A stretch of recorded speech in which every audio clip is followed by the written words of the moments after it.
the first time in over 40 years, the world appears to be on the brink of a global epidemic of a new flu virus. Watched in fear as the deadly virus spreads around the world at an alarming rate.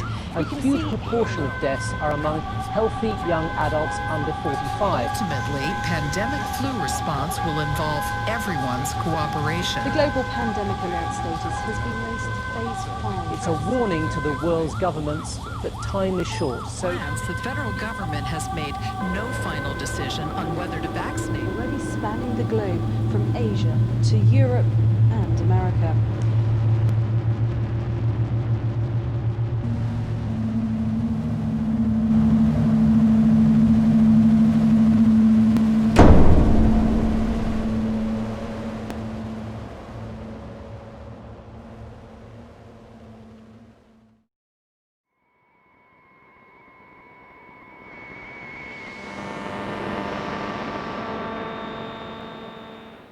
If anyone can hear this message, my name is Tony Preston. I'm broadcasting on the 121.5 emergency frequency. Please, if there are any survivors, please respond. I'm all alone. Please.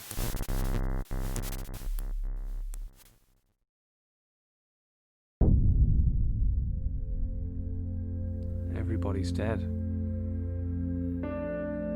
I kind of got that feeling after the news stopped broadcasting 2 weeks ago. It's also been 2 weeks since I've heard from anyone.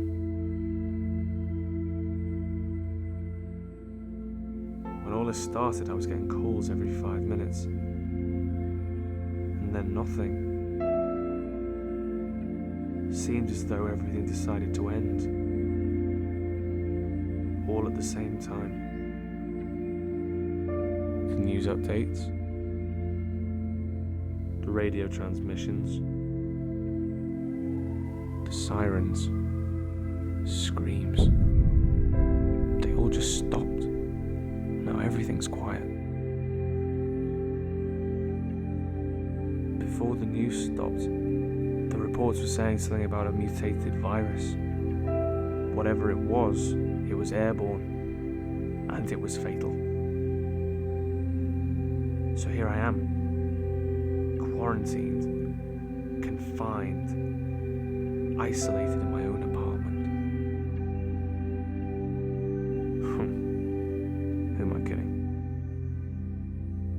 Spent my whole life retreating from society, happily living a little solitary existence. It's quite ironic, really. I'm only alive now because I never really lived in the first place. Being a pathetic little hermit has actually saved my life. But now that I really am alone, I'm starting to miss it. Society, with all its faults, always gave me a choice. It was always there. I always had a chance to rejoin the world. Now it's gone. Living in a world in which everyone else is dead gets me thinking, what now? What should a person do when they're faced with a lifetime full of nothing? In a world full of ways to die and empty reasons to live.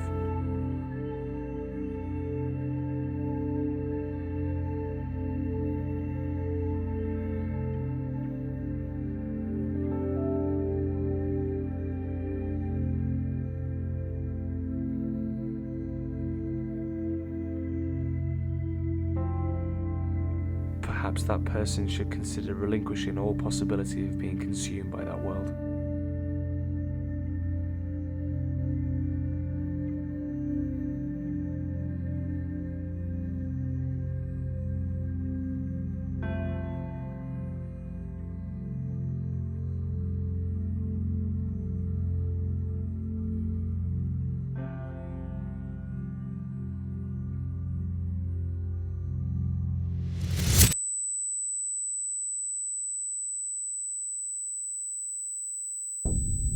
No.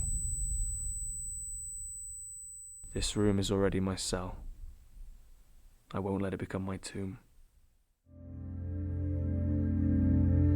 Despite its obvious futility, every so often I'll listen out, just to hear if anything is still out there. I haven't heard anything yet. There's nice people downstairs who I used to rent this room off, but long gone. Their familiar sounds died around the same time that everything else did.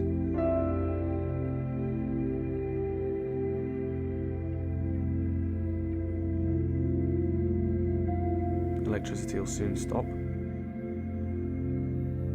Food will spoil. Books are only enjoyable the first 2 or 3 times. And as for whiskey, well, that lost its warmth a long time ago. So I suppose the only good thing about this pandemic is that there's no traffic. But when you're living in a world where you can't go outside, going outside is to die. But staying here is to invite an even slower death. I'll have to get out of here sooner or later.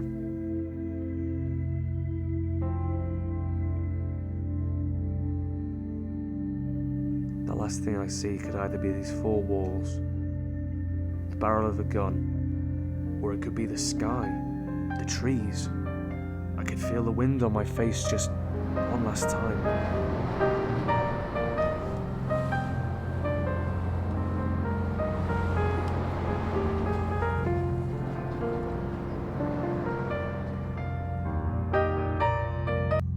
There's no going back now. All my life I've been an overtly cynical fool, contained in a world of my own, and never living a single moment of my own life. Now I intend to live more in my final moments than I ever did in over 20 years.